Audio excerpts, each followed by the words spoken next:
Chapter 21. I was soon introduced into the presence of the magistrate, an old benevolent man with calm and mild manners. He looked upon me, however, with some degree of severity, and then, turning towards my conductors, he asked who appeared as witnesses on this occasion.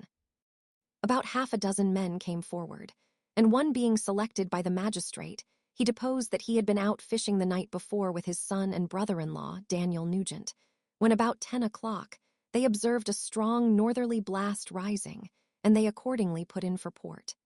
It was a very dark night, as the moon had not yet risen. They did not land at the harbor, but, as they had been accustomed, at a creek about 2 miles below. He walked on first, carrying a part of the fishing tackle, and his companions followed him at some distance. As he was proceeding along the sands, he struck his foot against something and fell at his length on the ground. His companions came up to assist him, and by the light of their lantern, they found that he had fallen on the body of a man who was to all appearance dead. Their first supposition was that it was the corpse of some person who had been drowned and was thrown on shore by the waves, but on examination, they found that the clothes were not wet, and even that the body was not then cold. They instantly carried it to the cottage of an old woman near the spot and endeavored, but in vain, to restore it to life. It appeared to be a handsome young man, about 25 years of age. He had apparently been strangled, for there was no sign of any violence except the black mark of fingers on his neck. The first part of this deposition did not in the least interest me, but when the mark of the fingers was mentioned, I remembered the murder of my brother and felt myself extremely agitated. My limbs trembled, and a mist came over my eyes, which obliged me to lean on a chair for support.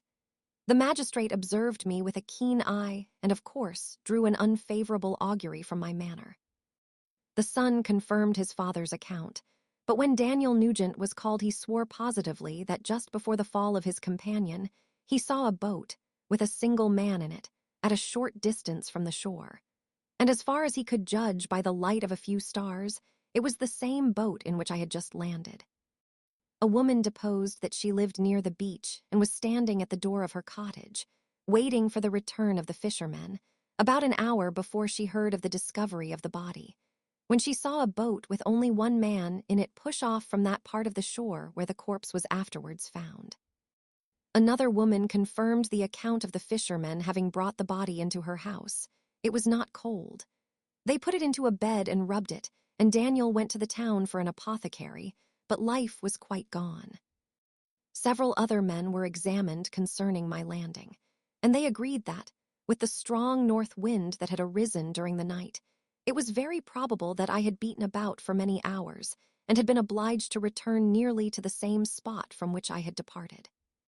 Besides, they observed that it appeared that I had brought the body from another place, and it was likely that, as I did not appear to know the shore, I might have put into the harbor ignorant of the distance of the town from the place where I had deposited the corpse. Mr. Kerwin, on hearing this evidence, desired that I should be taken into the room where the body lay for interment, that it might be observed what effect the sight of it would produce upon me. This idea was probably suggested by the extreme agitation I had exhibited when the mode of the murder had been described. I was accordingly conducted, by the magistrate and several other persons, to the inn. I could not help being struck by the strange coincidences that had taken place during this eventful night. But knowing that I had been conversing with several persons in the island I had inhabited about the time that the body had been found, I was perfectly tranquil as to the consequences of the affair. I entered the room where the corpse lay and was led up to the coffin. How can I describe my sensations on beholding it? I feel yet parched with horror, nor can I reflect on that terrible moment without shuddering and agony. The examination, the presence of the magistrate and witnesses, passed like a dream from my memory when I saw the lifeless form of Henry Clerval stretched before me. I gasped for breath, and throwing myself on the body, I exclaimed, "Have my murderous machinations deprived you also, my dearest Henry, of life? 2 I have already destroyed, other victims await their destiny. But you, Clerval, my friend, my benefactor." The human frame could no longer support the agonies that I endured, and I was carried out of the room in strong convulsions. A fever succeeded to this. I lay for 2 months on the point of death. My ravings, as I afterwards heard, were frightful. I called myself the murderer of William, of Justine, and of Clerval. Sometimes I entreated my attendants to assist me in the destruction of the fiend by whom I was tormented, and at others I felt the fingers of the monster already grasping my neck, and screamed aloud with agony and terror. Fortunately, as I spoke my native language, Mr. Kerwin alone understood me, but my gestures and bitter cries were sufficient to affright the other witnesses. Why did I not die? More miserable than man ever was before, why did I not sink into forgetfulness and rest? Death snatches away many blooming children, the only hopes of their doting parents. How many brides and youthful lovers have been one day in the bloom of health and hope, and the next a prey for worms and the decay of the tomb? Of what materials was I made that I could thus resist so many shocks, which, like the turning of the wheel, continually renewed the torture? But I was doomed to live, and in 2 months found myself as awaking from a dream, in a prison, stretched on a wretched bed, surrounded by jailers, turnkeys, bolts, and all the miserable apparatus of a dungeon. It was morning, I remember, when I thus awoke to understanding. I had forgotten the particulars of what had happened, and only felt as if some great misfortune had suddenly overwhelmed me. But when I looked around and saw the barred windows and the squalidness of the room in which I was, all flashed across my memory, and I groaned bitterly. This sound disturbed an old woman who was sleeping in a chair beside me. She was a hired nurse, the wife of one of the turnkeys, and her countenance expressed all those bad qualities which often characterize that class. The lines of her face were hard and rude, like that of persons accustomed to see without sympathizing in sights of misery. Her tone expressed her entire indifference. She addressed me in English, and the voice struck me as one that I had heard during my sufferings. "Are you better now, sir?" said she. I replied in the same language with a feeble voice. "I believe I am, but if it be all true, if indeed I did not dream, I am sorry that I am still alive to feel this misery and horror." "For that matter," replied the old woman, "if you mean about the gentleman you murdered, I believe that it were better for you if you were dead, for I fancy it will go hard with you. However, that's none of my business. I am sent to nurse you and get you well. I do my duty with a safe conscience. It were well if everybody did the same." I turned with loathing from the woman who could utter so unfeeling a speech to a person just saved, on the very edge of death, but I felt languid and unable to reflect on all that had passed. The whole series of my life appeared to me as a dream. I sometimes doubted if indeed it were all true, for it never presented itself to my mind with the force of reality. As the images that floated before me became more distinct, I grew feverish. A darkness pressed around me. No one was near me who soothed me with the gentle voice of love. No dear hand supported me. The physician came and prescribed medicines, and the old woman prepared them for me. But utter carelessness was visible in the first, and the expression of brutality was strongly marked in the visage of the second. Who could be interested in the fate of a murderer but the hangman who would gain his fee? These were my first reflections, but I soon learned that Mr. Kerwin had shown me extreme kindness. He had caused the best room in the prison to be prepared for me. Wretched indeed was the best. And it was he who had provided a physician and a nurse. It is true, he seldom came to see me, for although he ardently desired to relieve the sufferings of every human creature, he did not wish to be present at the agonies and miserable ravings of a murderer. He came, therefore, sometimes to see that I was not neglected, but his visits were short and with long intervals. One day, while I was gradually recovering, I was seated in a chair, my eyes half open and my cheeks livid like those in death. I was overcome by gloom and misery, and often reflected I had better seek death than desire to remain in a world which to me was replete with wretchedness. At one time I considered whether I should not declare myself guilty and suffer the penalty of the law, less innocent than poor Justine had been. Such were my thoughts when the door of my apartment was opened and Mr. Kerwin entered. His countenance expressed sympathy and compassion. He drew a chair close to mine and addressed me in French. "I fear that this place is very shocking to you. Can I do anything to make you more comfortable?" "I thank you, but all that you mention is nothing to me. On the whole earth there is no comfort which I am capable of receiving. I know that the sympathy of a stranger can be but of little relief to one borne down as you are by so strange a misfortune. But you will, I hope, soon quit this melancholy abode, for doubtless evidence can easily be brought to free you from the criminal charge. That is my least concern. I am, by a course of strange events, become the most miserable of mortals. Persecuted and tortured as I am and have been, can death be any evil to me? Nothing indeed could be more unfortunate and agonizing than the strange chances that have lately occurred. You were thrown, by some surprising accident, on this shore, renowned for its hospitality, seized immediately, and charged with murder. The first sight that was presented to your eyes was the body of your friend, murdered in so unaccountable a manner and placed, as it were, by some fiend across your path. As Mr. Kerwin said this, notwithstanding the agitation I endured on this retrospect of my sufferings, I also felt considerable surprise at the knowledge he seemed to possess concerning me. I suppose some astonishment was exhibited in my countenance, for Mr. Kerwin hastened to say, "Immediately upon your being taken ill, all the papers that were on your person were brought me, and I examined them that I might discover some trace by which I could send to your relations an account of your misfortune and illness. I found several letters, and among others, one which I discovered from its commencement to be from your father. I instantly wrote to Geneva. Nearly 2 months have elapsed since the departure of my letter. But you are ill. Even now you tremble. You are unfit for agitation of any kind. This suspense is 1,000 times worse than the most horrible event. Tell me what new scene of death has been acted, and whose murder I am now to lament." "Your family is perfectly well," said Mr. Kerwin with gentleness, "and someone, a friend, is come to visit you." I know not by what chain of thought the idea presented itself, but it instantly darted into my mind that the murderer had come to mock at my misery and taunt me with the death of Clerval, as a new incitement for me to comply with his hellish desires. I put my hand before my eyes and cried out in agony, "Oh, take him away. I cannot see him. For God's sake, do not let him enter." Mr. Kerwin regarded me with a troubled countenance. He could not help regarding my exclamation as a presumption of my guilt, and said in rather a severe tone, "I should have thought, young man, that the presence of your father would have been welcome instead of inspiring such violent repugnance." "My father," cried I, while every feature and every muscle was relaxed from anguish to pleasure. "Is my father indeed come? How kind, how very kind. But where is he? Why does he not hasten to me?" My change of manner surprised and pleased the magistrate. Perhaps he thought that my former exclamation was a momentary return of delirium, and now he instantly resumed his former benevolence. He rose and quitted the room with my nurse, and in a moment my father entered it.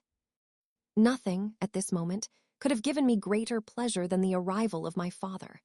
I stretched out my hand to him and cried, "Are you then safe, and Elizabeth and Ernest?" My father calmed me with assurances of their welfare and endeavored, by dwelling on these subjects so interesting to my heart, to raise my desponding spirits, but he soon felt that a prison cannot be the abode of cheerfulness. "What a place is this that you inhabit, my son?" said he, looking mournfully at the barred windows and wretched appearance of the room. "You travel to seek happiness, but a fatality seems to pursue you, and poor Clerval." The name of my unfortunate and murdered friend was an agitation too great to be endured in my weak state. I shed tears. "Alas, yes, my father," replied I. "Some destiny of the most horrible kind hangs over me, and I must live to fulfill it, or surely I should have died on the coffin of Henry." We were not allowed to converse for any length of time, for the precarious state of my health rendered every precaution necessary that could ensure tranquility. Mr. Kerwin came in and insisted that my strength should not be exhausted by too much exertion. But the appearance of my father was to me like that of my good angel, and I gradually recovered my health. As my sickness quitted me, I was absorbed by a gloomy and black melancholy that nothing could dissipate. The image of Clerval was forever before me, ghastly and murdered. More than once the agitation into which these reflections threw me made my friends dread a dangerous relapse. Alas, why did they preserve so miserable and detested a life? It was surely that I might fulfill my destiny, which is now drawing to a close. Soon, oh, very soon, Will death extinguish these throbbings and relieve me from the mighty weight of anguish that bears me to the dust? And in executing the award of justice, I shall also sink to rest. Then the appearance of death was distant, although the wish was ever present to my thoughts, and I often sat for hours motionless and speechless, wishing for some mighty revolution that might bury me and my destroyer in its ruins. The season of the assizes approached. I had already been 3 months in prison, and although I was still weak and in continual danger of a relapse, I was obliged to travel nearly 100 miles to the country town, where the court was held. Mr. Kerwin charged himself with every care of collecting witnesses and arranging my defense. I was spared the disgrace of appearing publicly as a criminal, as the case was not brought before the court that decides on life and death. The grand jury rejected the bill, on its being proved that I was on the Orkney Islands at the hour the body of my friend was found, and a fortnight after my removal, I was liberated from prison. My father was enraptured on finding me freed from the vexations of a criminal charge, that I was again allowed to breathe the fresh atmosphere and permitted to return to my native country. I did not participate in these feelings, for to me the walls of a dungeon or a palace were alike hateful. The cup of life was poisoned forever, and although the sun shone upon me, as upon the happy and gay of heart, I saw around me nothing but a dense and frightful darkness, penetrated by no light but the glimmer of 2 eyes that glared upon me. Sometimes they were the expressive eyes of Henry, languishing in death, the dark orbs nearly covered by the lids and the long black lashes that fringed them. Sometimes it was the watery, clouded eyes of the monster, as I first saw them in my chamber at Ingolstadt. My father tried to awaken in me the feelings of affection. He talked of Geneva, which I should soon visit, of Elizabeth and Ernest, but these words only drew deep groans from me. Sometimes, indeed, I felt a wish for happiness and thought with melancholy delight of my beloved cousin, or longed, with a devouring malady du pays, to see once more the blue lake and rapid Rhone that had been so dear to me in early childhood. But my general state of feeling was a torpor in which a prison was as welcome a residence as the divinest scene in nature, and these fits were seldom interrupted, but by paroxysms of anguish and despair. At these moments, I often endeavored to put an end to the existence I loathed, and it required unceasing attendance and vigilance to restrain me from committing some dreadful act of violence. Yet one duty remained to me, the recollection of which finally triumphed over my selfish despair. It was necessary that I should return without delay to Geneva, there to watch over the lives of those I so fondly loved, and to lie in wait for the murderer, that if any chance led me to the place of his concealment, or if he dared again to blast me by his presence, I might, with unfailing aim, put an end to the existence of the monstrous image which I had endued with the mockery of a soul still more monstrous. My father still desired to delay our departure, fearful that I could not sustain the fatigues of a journey, for I was a shattered wreck, the shadow of a human being. My strength was gone. I was a mere skeleton, and fever night and day preyed upon my wasted frame. Still, as I urged our leaving Ireland with such inquietude and impatience, my father thought it best to yield. We took our passage on board a vessel bound for Havre de Grace, and sailed with a fair wind from the Irish shores. It was midnight. I lay on the deck looking at the stars and listening to the dashing of the waves. I hailed the darkness that shut Ireland from my sight, and my pulse beat with a feverish joy when I reflected that I should soon see Geneva. The past appeared to me in the light of a frightful dream, yet the vessel in which I was, the wind that blew me from the detested shore of Ireland, and the sea which surrounded me, told me too forcibly that I was deceived by no vision, and that Clerval, my friend and dearest companion, had fallen a victim to me and the monster of my creation. I repassed, in my memory, my whole life, my quiet happiness while residing with my family in Geneva, the death of my mother, and my departure for Ingolstadt. I remembered, shuddering, the mad enthusiasm that hurried me on to the creation of my hideous enemy, and I called to mind the night in which he first lived. I was unable to pursue the train of thought. 1,000 feelings pressed upon me, and I wept bitterly. Ever since my recovery from the fever, I had been in the custom of taking every night a small quantity of laudanum, for it was by means of this drug only that I was enabled to gain the rest necessary for the preservation of life. Oppressed by the recollection of my various misfortunes, I now swallowed double my usual quantity and soon slept profoundly. But sleep did not afford me respite from thought and misery. My dreams presented 1,000 objects that scared me. Towards morning, I was possessed by a kind of nightmare. I felt the fiend's grasp in my neck and could not free myself from it. Groans and cries rang in my ears. My father, who was watching over me, perceiving my restlessness, awoke me. The dashing waves were around, the cloudy sky above.